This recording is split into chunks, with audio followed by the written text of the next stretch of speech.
Mientras seguía el dinero me di cuenta de que casi todas las ideas que tenía acerca del capital no son ciertas.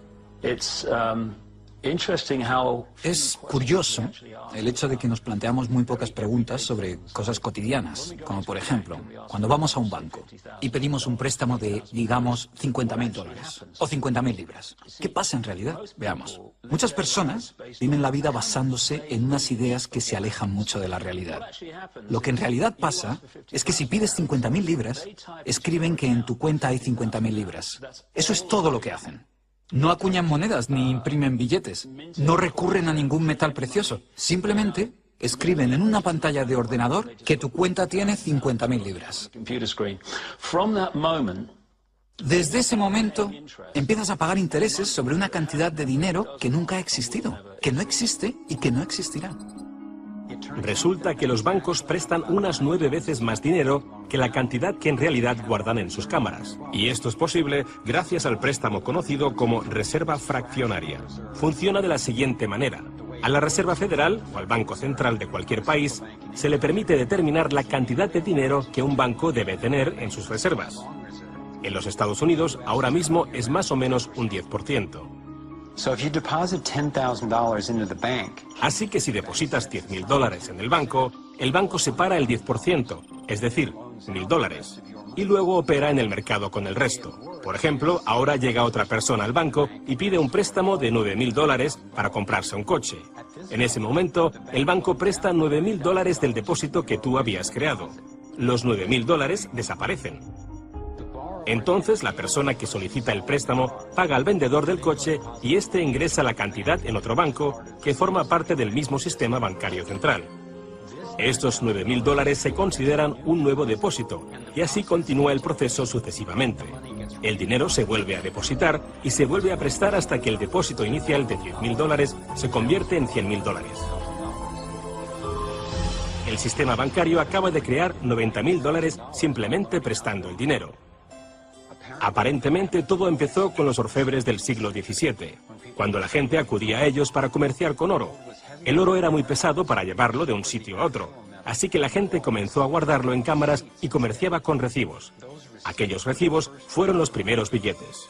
Como solo unos pocos retiraban su oro en momentos determinados, los dueños de las cámaras, básicamente los nuevos banqueros, empezaron a crear recibos de oro que en realidad no tenían. Entonces prestaban esos recibos y les aplicaban unos intereses al dinero prestado, al oro, que en realidad no tenían. Así nació nuestro sistema de reserva fraccionaria.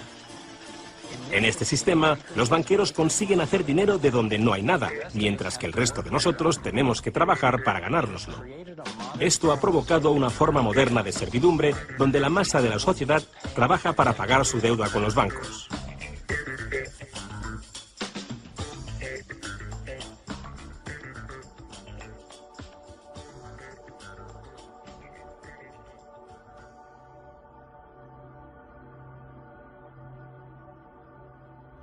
Bajo este esquema de reserva fraccionaria, inevitablemente nos hemos convertido en esclavos de la deuda de una élite financiera que nos gobierna.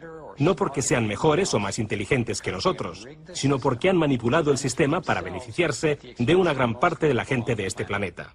Catherine Austin Fitts es experta en este tema. Fue ayudante del Departamento de Vivienda y Desarrollo Urbano de Estados Unidos bajo el mandato del presidente George Bush Sr. y luego asesora de la administración de Clinton. Imaginemos el juego del Monopoly. Ahora quieres comprar el Paseo del Prado. Lo que puedo hacer continuamente es imprimir dinero, darme más y más dinero, disminuir el valor de tu moneda al imprimir cada vez más. Da igual lo duro que estés trabajando o el éxito que tengas. Al final, siempre te puedo comprar y no me cuesta nada. Pero ¿cómo se explica que si vosotros o yo mismo fabricamos billetes, se nos acuse de falsificación? Pero si lo hacen los bancos, entonces sea un incremento de la masa monetaria. ¿Cómo han conseguido los bancos este poder? Esto es Jekyll Island, donde en 1910, representantes de los Rockefeller, los Rothschild, los Morgan y otros banqueros privados se reunieron en secreto para preparar la legislación que crearía la Reserva Federal. Ed Griffin se encargó literalmente de escribir un libro sobre lo que pasó en Jekyll Island.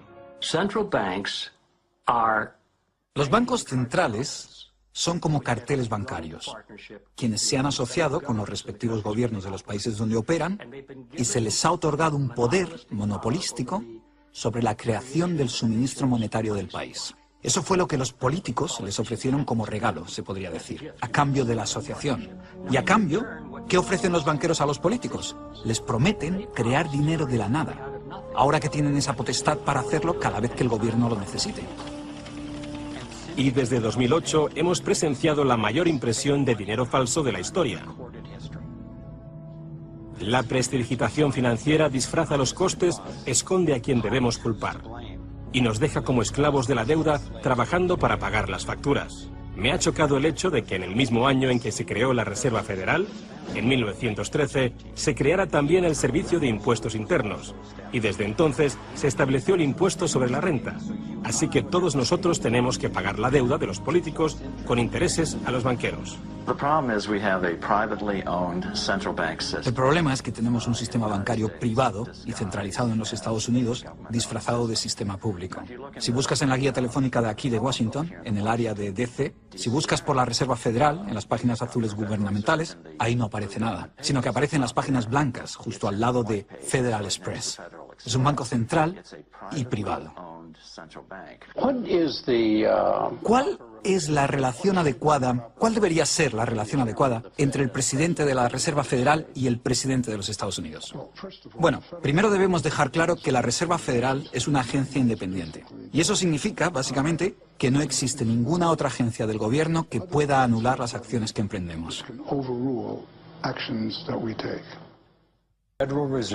Así que tenemos a la Reserva Federal, una corporación privada con el monopolio de crear dinero, pero sin tener que rendir cuentas y que además está apoyada por el gobierno con el monopolio de la fuerza. Han engañado al país haciéndole creer que la Reserva es una institución que ayuda a estabilizar la economía y que no depende de la política. Pero de hecho, en ya casi un siglo de existencia, la Reserva Federal ha hecho justo lo contrario. Desde que se puso en marcha, nos han robado a través de la inflación y el poder adquisitivo del dólar ha disminuido más de un 97%. Y la diferencia entre ricos y pobres deja claro que el dinero va a parar a manos de unos pocos. Solo 16 años después de que la Reserva Federal accediera al poder, los Estados Unidos sufrieron la Gran Depresión. En mi investigación he descubierto que antes de que se produjese el crack del 29, la élite de banqueros sacó su dinero del mercado. Después del crack, usaron ese dinero para comprar todas las acciones baratas y los bancos en quiebra más pequeños por poco dinero. Entre los banqueros que consolidaron su fortuna de esta manera, encontramos a los Rothschild, los Rockefeller y los Morgan. Un caso similar sucedió con el colapso financiero de 2008, en el que de nuevo se volvían a beneficiar los mismos banqueros. En los años previos al colapso, los mayores bancos, incluyendo Bank of America, Citigroup y Chase, todos ellos controlados por los Rothschild, los Rockefeller y los Morgan, se forraban y comerciaban con préstamos basura, cuyo dinero sabían que no iban a poder recuperar.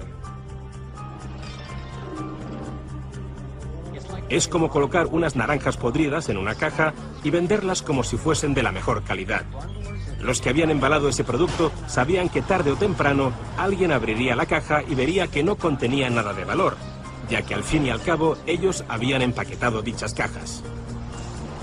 Cuando las naranjas podridas, lo que conocemos como créditos basura, los derivados y las coberturas por incumplimiento crediticio se descubrieron finalmente, acabó por afectar a todo el mundo. La gente empezó a perder sus casas, trabajos, negocios y fondos de jubilación. Mientras tanto, los grandes bancos, que fueron los que en realidad crearon el problema, fueron los únicos a los que rescataron. ¿Y eso por qué? ¿Por qué iba la Reserva Federal a dar a los bancos billones de dólares aunque la mayoría de los estadounidenses estuviera en contra de que los rescatasen? ¿Y por qué no ayudaron a los más necesitados en vez de ayudar a los que perpetraron el colapso financiero? Mi investigación me llevó a la conclusión de que las mismas personas que crearon la Reserva Federal, los Rothschild, los Rockefeller y los Morgan, todavía la controlaban y utilizaban esta estructura para salvarse a nuestra costa. Muchos de los bancos creados siguen siendo el lobby más poderoso del Capitolio de los Estados Unidos, y ellos sinceramente son los dueños del lugar. Estoy convencido de que el reciente colapso financiero de 2008 fue el resultado de un esquema de inflar y tirar orquestado, diseñado y ejecutado por los grandes banqueros para consolidar sus fortunas y su poder. David Icke nos explica cómo ve los denominados ciclos comerciales de la Reserva Federal. Fase 1 es como lanzar el sedal. Fase 1, colocas un montón de dinero, unidades de intercambio en circulación. Para ello, bajas los intereses y concedes muchos préstamos. Esta es la parte del ciclo que denominamos boom. Como hay muchas unidades de intercambio en circulación, hay un montón de dinero que cambia de manos, que genera una gran actividad económica. Eso genera empleo y como se gasta más y más dinero, aumenta la demanda. Así que las compañías solicitan más créditos de dinero recién salido del horno para aumentar su producción. La gente coge confianza a su rutina. Pues resulta que trabajo para tal compañía y tienen muchos pedidos. Funciona de maravilla, tengo trabajo asegurado. ¿Y sabes qué? Estoy pensando en comprar una casa más grande. Luego empiezan a cambiar. Lo que hacen es tirar del sedal. Suben los tipos de interés. Ahora, cada vez hay menos personas que consiguen los créditos porque las condiciones de concesión se han endurecido. Y también, al aumentar los tipos de interés, una gran parte del salario de las personas se destina a pagar esa subida de los intereses y no al consumo. De repente, ya no hay tanto dinero en circulación y por tanto se compran menos cosas.